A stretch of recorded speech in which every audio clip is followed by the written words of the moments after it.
Buenas noches, hombre de Dios, y a todo aquel que esté escuchando, que esté mirando esta enseñanza que vamos a comenzar, a continuar de lo que dimos la semana anterior con esta sesión número 10 del manual de Edwin Cole, Hombría al Máximo. Y confiando en la ayuda del Espíritu Santo, vamos a comenzar y lleva como título Detente, escucha y mira. En el punto A dice, escuchar es un ministerio. Y es un ministerio, ¿por qué decimos que es un ministerio? Porque es imposible ministrar si no escuchamos.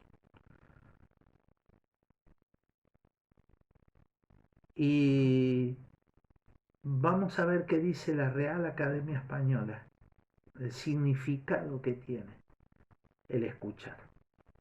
Y dice, escuchar es un acto voluntario mediante el cual prestamos atención a los sonidos que percibimos. Y nosotros percibimos continuamente sonidos. Quizás cuando estás en tu casa podés estar escuchando una puerta que se abre, un vehículo que pasa por el frente de tu casa. Todos esos sonidos vos los vas percibiendo, aun cuando no sean tan importantes. Entonces, pero dice que escuchar es un acto voluntario donde vos prestás atención. Entonces vos decidís qué sonidos son a los que le vas a prestar atención, porque lo demás pasa desapercibido, no es importante. Entonces nosotros nos concentramos en un sonido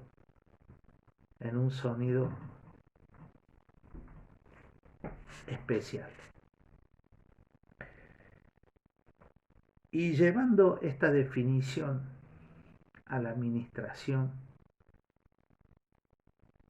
al hogar, cuando una persona está teniendo alguna situación, una mala, y necesita que alguien la escuche. Si tu esposa y tus hijos están pasando por una situación difícil y necesitan que alguien le preste el oído, pueden recurrir a un pastor, pueden recurrir a un amigo, pero sos vos, hombre de Dios, quien es el que tiene que estar presto a ministrar. Qué bueno sería que a vos te busquen.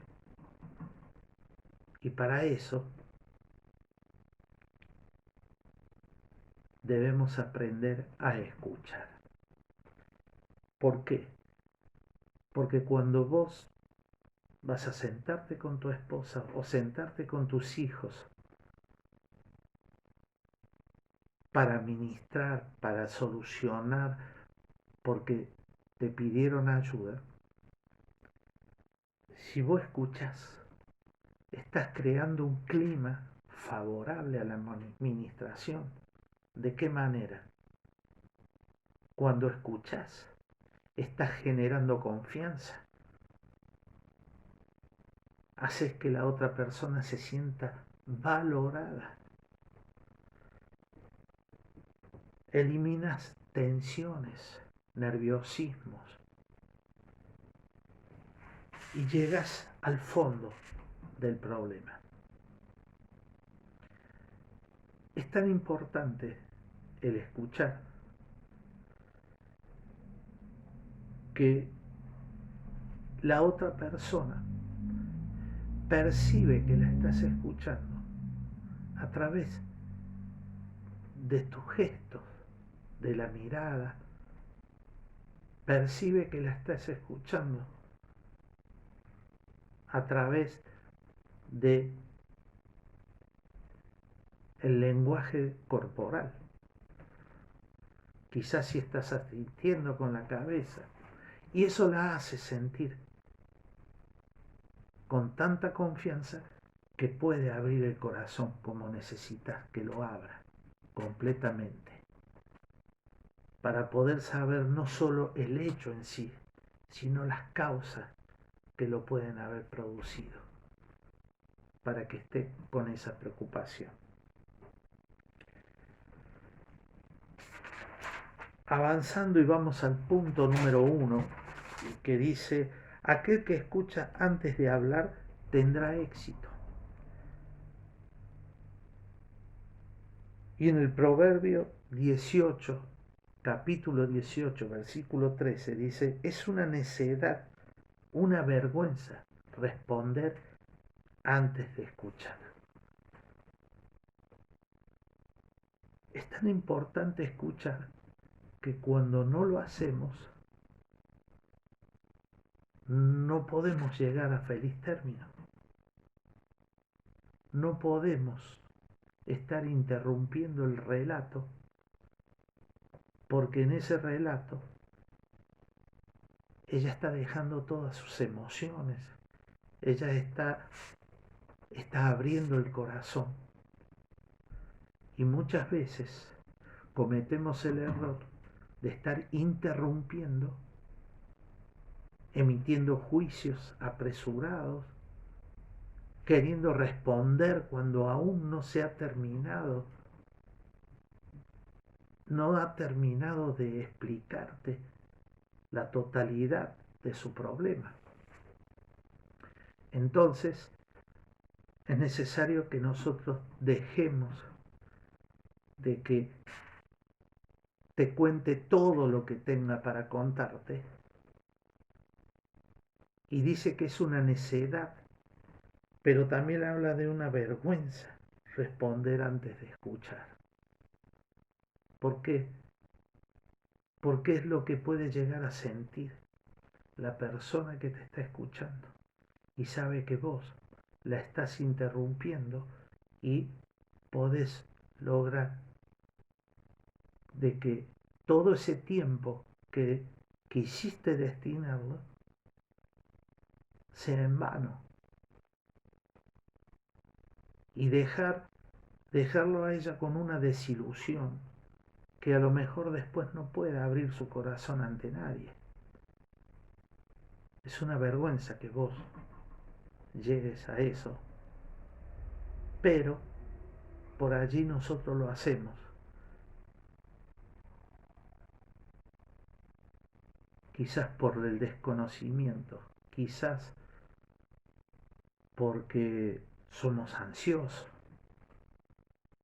Pero cuando nosotros vamos a ministrar a nuestros hijos, a nuestras esposas, es necesario que le dediques el tiempo que se necesita. Es necesario de que lo hagas con amor. Es necesario que tengas paciencia. La palabra paciencia es la ciencia de la paz. Es necesario que vos tengas paz para poder transferir paz, transmitir paz. Porque si hay algo que necesita una persona que está atribulada es recibir paz.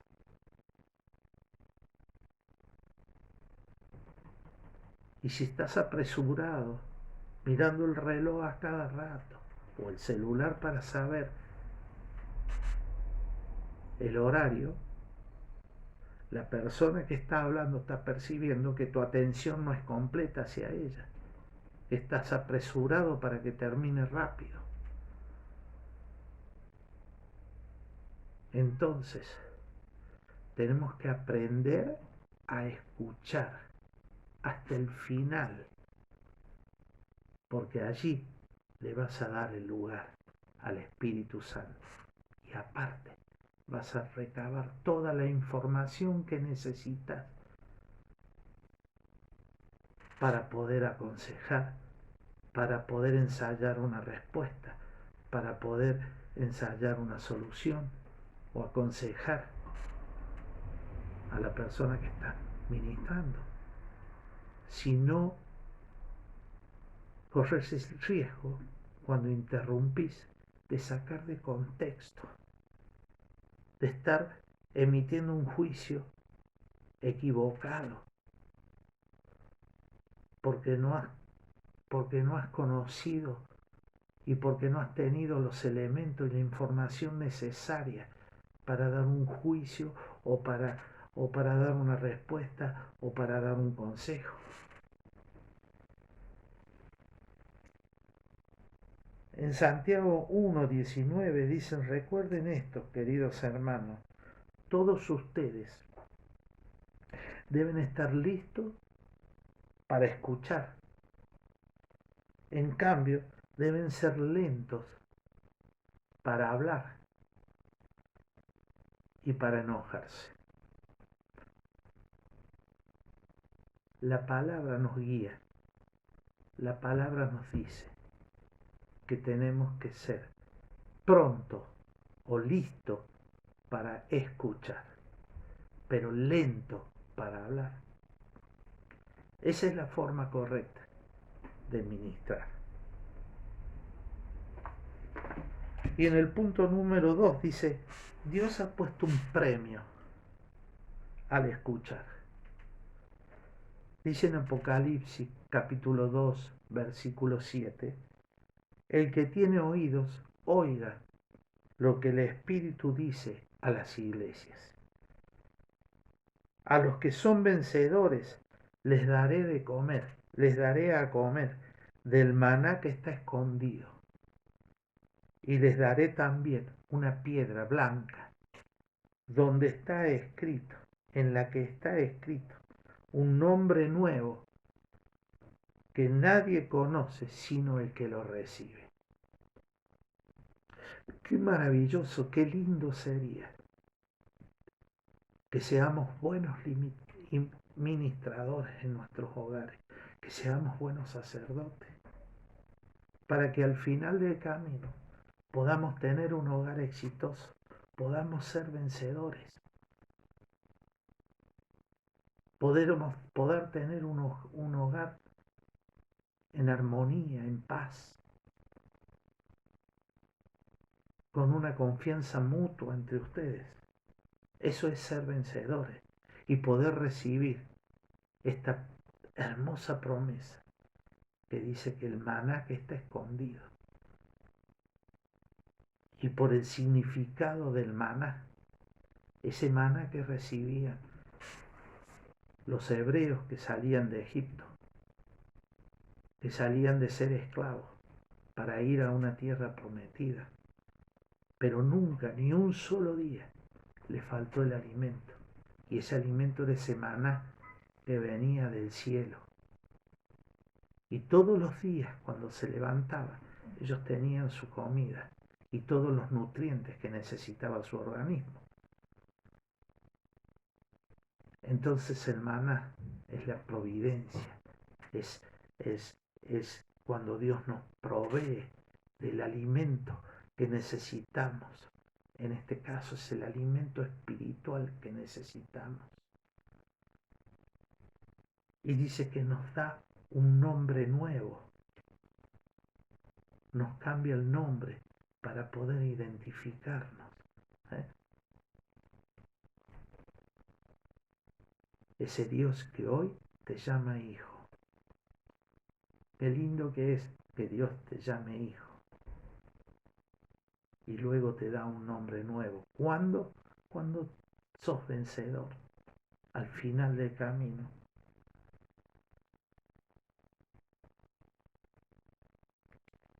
En el punto número 3 dice: los hombres deben estudiar a sus esposas e hijos a la luz de la palabra. ¿Y qué significa que tenemos que estudiar a nuestras esposas y a nuestros hijos? Significa que debemos estar atentos, que debemos conocerla, que debemos conocerlos, conocer sus estados de ánimo, debemos conocer sus emociones, sus reacciones, debemos conocer su comportamiento. Tenemos que mirar todo a la luz de la palabra, ¿verdad? tenemos que cumplir la función de sacerdote que se nos ha dado por parte de Dios. ¿Y cuál sería el beneficio de conocer a nuestra familia? Que muchas veces vos vas a venir de tu trabajo, vas a abrir la puerta y una sola mirada va a hacer que percibas si alguien está en una situación difícil. Vas a hacer que percibas que algo no está bien. Quizás no sepa qué es lo que pase, pero sí vas a saber que hay un problema. ¿Para qué? Para que puedas ser vos el que vayas y te acerques y le digas, ¿te está pasando algo? Y eso se logra a través del conocimiento, cuando nos despojamos del orgullo, cuando nos despojamos del yo, del egocentrismo, cuando dejamos de pensar que nuestros problemas, aquellos que tuvimos en el trabajo, aquellos que tuvimos en el camino a casa, aquellos que pudimos tener en la calle, son más importantes que los que puedan tener aquí adentro. Y cuando nosotros le demos más importancia a los problemas de nuestra familia que a nuestros propios problemas, es allí donde, donde radica la importancia de estudiar a nuestra esposa y a nuestros hijos, porque podremos ser ministradores y podemos llevar la iniciativa. Y luego dice en el punto 4, el hombre debe ser todo en el hogar, como Cristo a la iglesia, incluyendo ser un consejero por medio de escuchar. Y vamos a leer en Mateo capítulo 20, versículos 26 al 28. Mas entre vosotros no será así, sino que el que quiera hacerse grande entre vosotros será vuestro servidor. Y el que quiera ser el primero entre vosotros será vuestro siervo. Y en el 28 dice, como el Hijo del Hombre no vino para ser servido, sino para servir y para dar su vida en el rescate por muchos.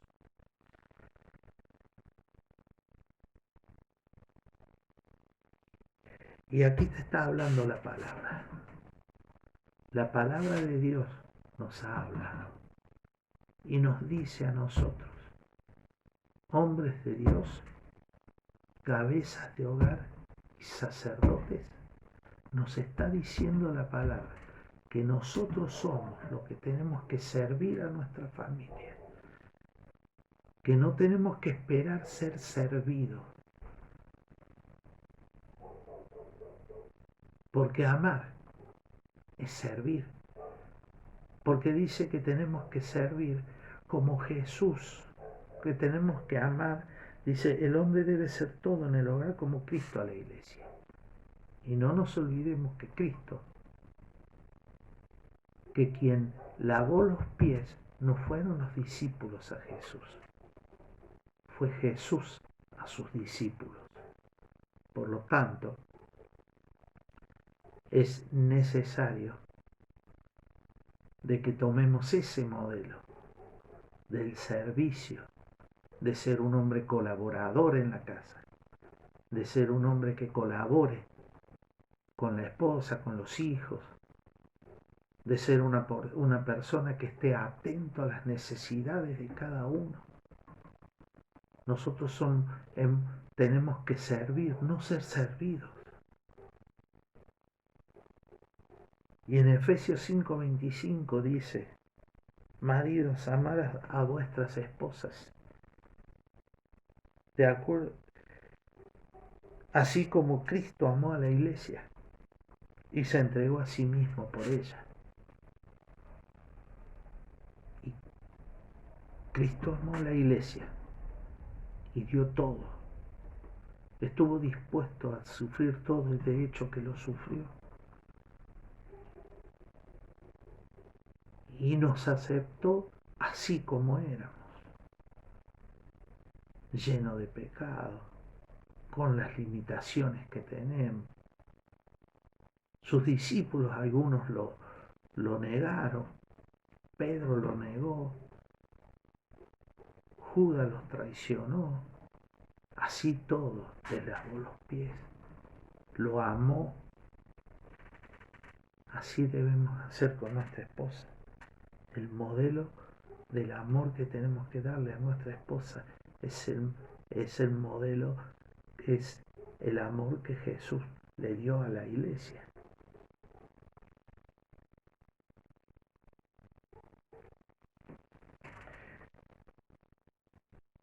Y seguimos avanzando y vamos al punto número 5.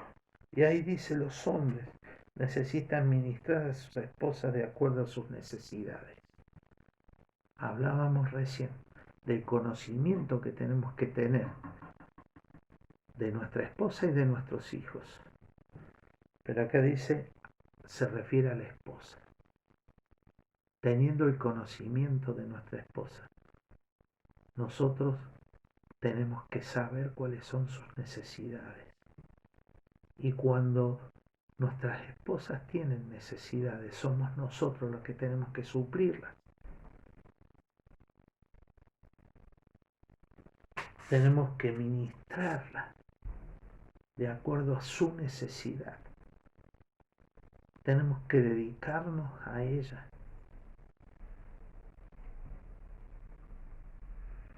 Fíjate lo que dice en Primera de Pedro, en el capítulo 3, en el versículo 7, dice: vosotros maridos, igualmente vivid con ella sabiamente, dando honor a la mujer como a vaso frágil y como a coherederas de la gracia, de la vida, para que vuestras oraciones no tengan estorbo. Hago la salvedad que en el manual, aquellos hombres que están siguiendo esta enseñanza con el manual en la mano, estoy usando la versión Reina Valera. Allí, en este versículo, está la versión de la nueva versión viviente, ¿verdad? Bueno, vosotros maridos igualmente vivir con ella sabiamente, dando honor a la mujer como vaso frágil. Y si elegí esta versión y no la versión que sale en el manual, es porque aquí utiliza un término correcto, que es, habla como vaso frágil. Da la idea de la mujer de fragilidad, pero no de debilidad. No son sinónimos, no quiere decir lo mismo. No es la mujer débil. Ser frágil como a vaso frágil es porque la tenemos que tratar con delicadeza, con amor, con contención, con cuidado, siendo caballero. Esa es la idea que te da. Esa es lo que la palabra dice, como tenemos que tratar los hombres a las mujeres, a nuestras esposas, como coherederas de la gracia. ¿Eh? Nosotros tenemos la gracia de Dios, ellas también, y son coherederas. No existe ninguna discriminación para el Señor en cuanto a la mujer. Y en cuanto a la mujer ni en cuanto al hombre. Para Dios son iguales, con roles diferentes, nada más. De la gracia de la vida, para que vuestras oraciones no tengan estorbos. ¿Y qué está diciendo la palabra? Que si no la tratamos de esa manera, nuestras oraciones no van a ser, no van a llegar a Dios. Y si llegan, no van a ser, no, Dios no las va a responder.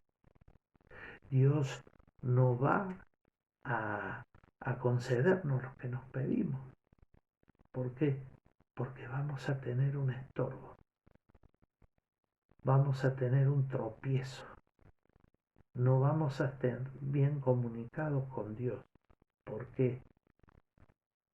Porque no estamos tratando a nuestra esposa como un vaso frágil, con caballerosidad, como dijimos recién, con amor y rindiendo honor a nuestra esposa.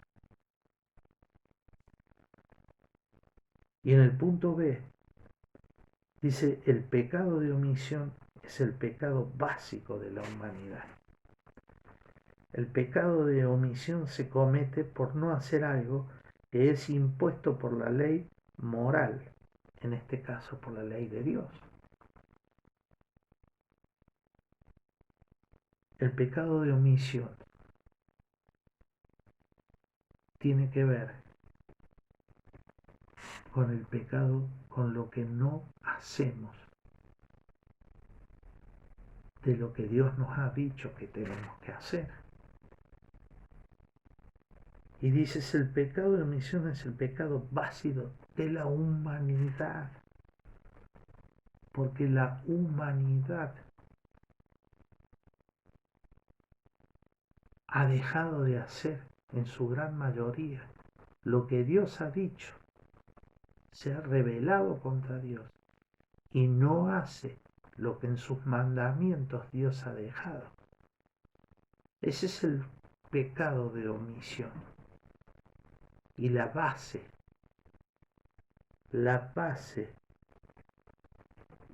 el pecado básico es el pecado de omisión. Porque Dios trajo una ley, trajo unos mandamientos.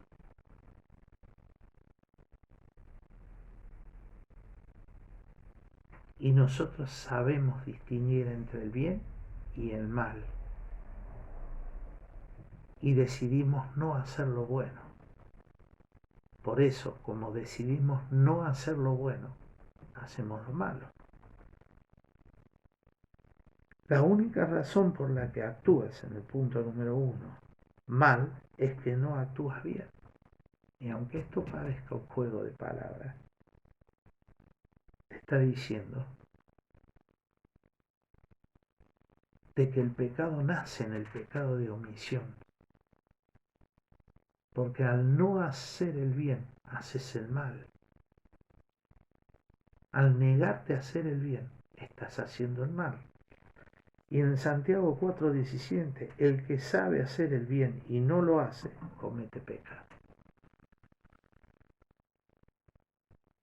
Y nosotros, Dios nos ha provisto de una conciencia en el cual podemos discernir lo bueno de lo malo. No podemos aducir de que no sabemos hacer lo bueno, lo que es bueno. En la palabra dice, ay, de aquel que a lo bueno le dice malo y a lo malo bueno. Porque nosotros sabemos qué es lo bueno, qué es lo que Dios quiere que hagamos. Cuando no lo hacemos, estamos pecando de omisión. Hacemos un pecado de omisión. Cuando no le hablamos a la gente de Dios y nosotros sabemos que tenemos que hacerlo, estamos cometiendo pecado de omisión. Cuando no oramos y sabemos que tenemos que orar, estamos haciendo un pecado de omisión.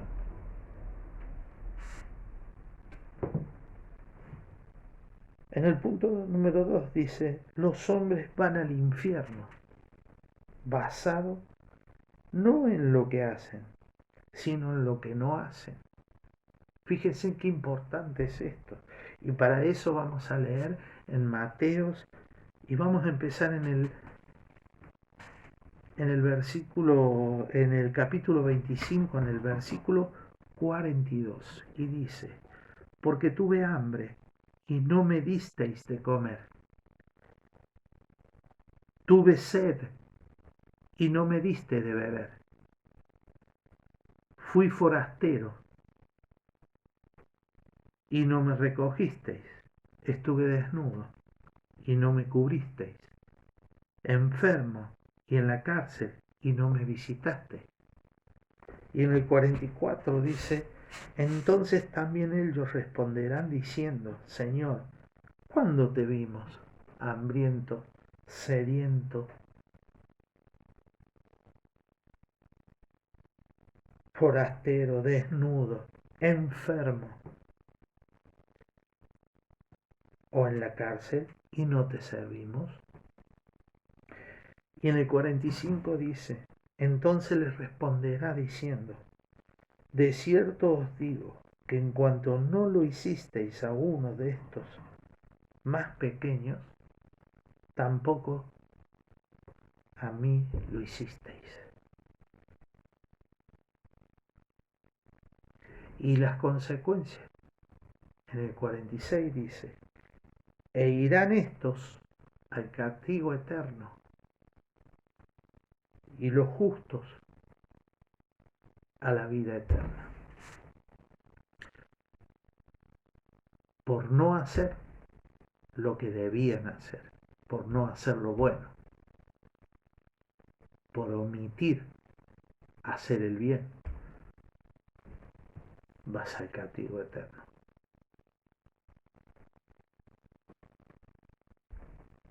Aquí tenemos bien claro lo que es un pecado de omisión. Muchas veces te golpean la puerta de tu casa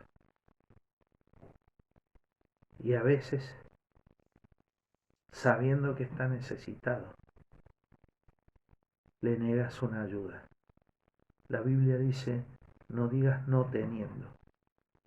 Por eso que aquel que golpea la puerta de tu casa, en esta palabra, es Jesús el que golpea la puerta de tu casa. Y cuando no le das, si tiene hambre, comida, si tiene sed, darle de beber. A Jesús no se lo estás haciendo.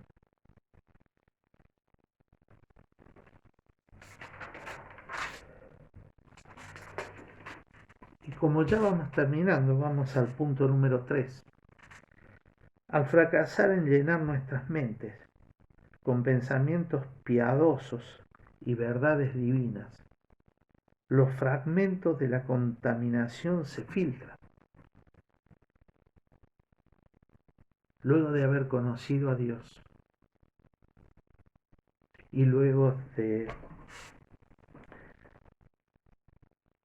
después de un tiempo dejar de buscar, y nuestras mentes, dicen, cuando no son llenados por pensamientos piadosos y verdades divinas, cuando vos no te ocupás de las cosas de Dios, cuando no te ocupás y tu mente no está pensando y está ocupada tu mente en lo que dice la palabra, ocupada tu mente en hacer el bien, estás dejando lugar a la contaminación que habla la palabra, que estamos hablando aquí. En Romanos 1:21 dice, pues aunque han conocido a Dios, no lo han honrado como a Dios, ni le han dado gracias. Al contrario, han terminado pensando puras tonterías y su necia mente se ha quedado oscura. Cuando nosotros no nos ocupamos de las cosas de Dios, cuando nuestra mente no está ocupada en hacer el bien, en pensamientos piadosos, en verdades divinas, en interpretar la palabra, cuando la mente no está ocupada en las cosas de Dios, se filtra la contaminación que viene de un enemigo que está empecinado por distraerte, por ponerte en tu mente cosas que te distraigan, que te saquen del propósito que Dios tiene para con vos. Por eso es necesario que continuamente estemos comunicados con Dios y estemos abocados al propósito que Dios nos ha dado, que es difundir su palabra, difundir su reino, hablarle a la gente de Dios, instruirnos en las cosas de Dios, para que nuestra mente esté permanentemente ocupada y no haya lugar a ninguna contaminación externa.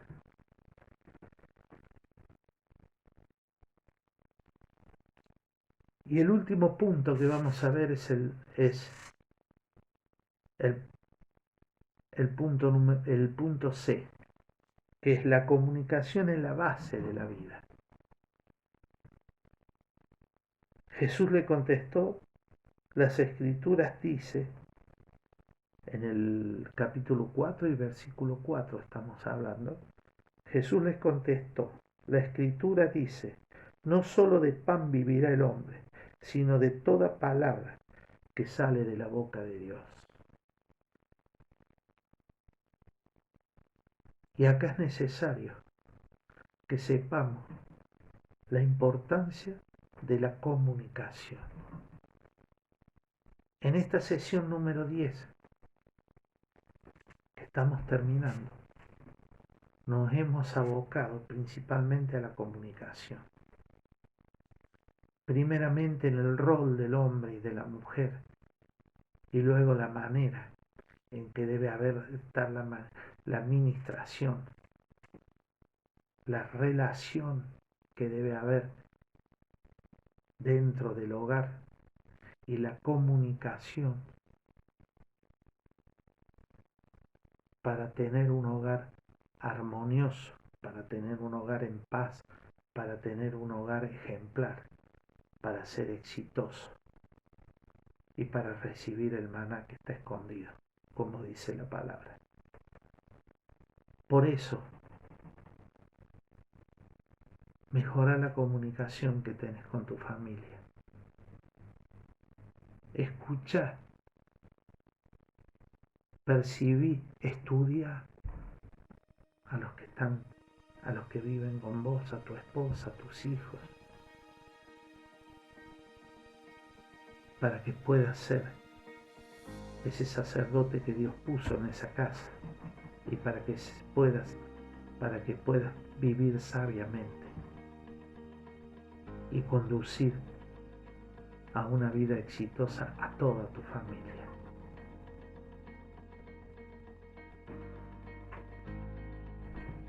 Espero que les haya sido de bendición esta enseñanza. Espero que haya llegado a sus corazones. Les doy gracias por habernos escuchado. Les doy gracias por habernos prestado el oído para poder llegar a ustedes y poder darles estas valiosas herramientas para poder ir tratando de ser cada día un poquito más parecido al espejo que tenemos, que es Cristo. Tengan ustedes muy buenas noches. Que Dios los bendiga.